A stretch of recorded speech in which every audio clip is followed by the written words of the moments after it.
Ке ја трчаат ли независните кандидати изборната трка на есен? Од неизвестност и повици за консензус до спротивставени мислења од страна на институциите. Уставниот суд пред 3 дена одлучи во корист на независните кандидати и ги укина членовите од изборниот законник, со кои повеќе од тројно требаше да се зголеми бројот на потписи за нивна кандидатура. Собранието пак денеска потврди дека локалните избори ќе се спроведат според изборниот законник без измените и дополнувањата од лани.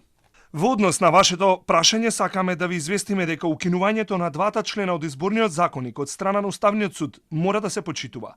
Надополнуваме дека со укинувањето на двата члена од изборниот законник нема никаков вакуум простор, односно локалните избори ќе се спроведат со старото решение.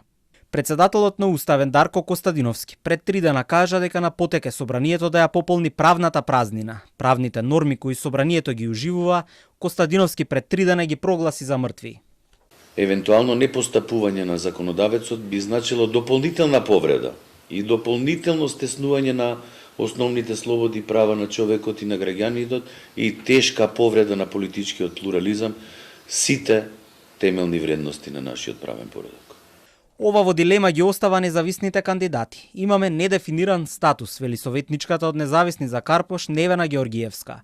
Стравуваат од многу препреки во процесот, колку им се отежнува патот до кандидатура на изборите.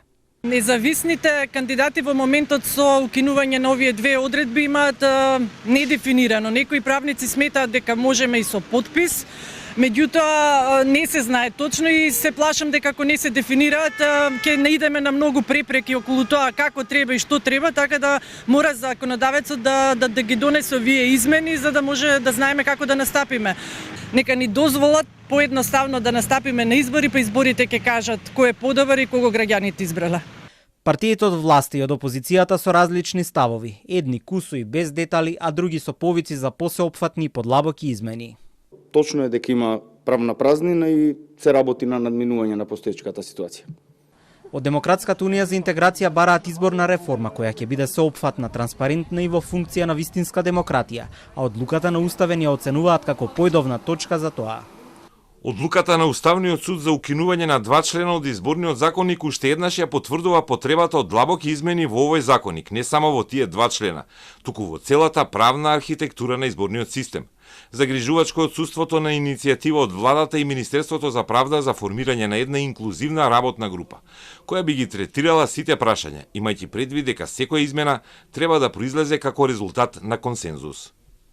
Вчера заменик министерот за правда Деребан, прашан за тоа како ќе се регулираат измените со оглед на препораките дека 6 месеци пред избори треба да биде завршена целата постапка, одговори дека и претходно имало случаи кога така биле носени законски измени. Инаку Уставен на 20 мај ги укина членовите 17 и 18 од Законот за измена и дополнување на изборниот законник, донесен лани во март, со кои независните листи и кандидати, особено во поголемите општини, добија зголемување на прагот за собирање потписи од избирачи за да учествуваат на избори.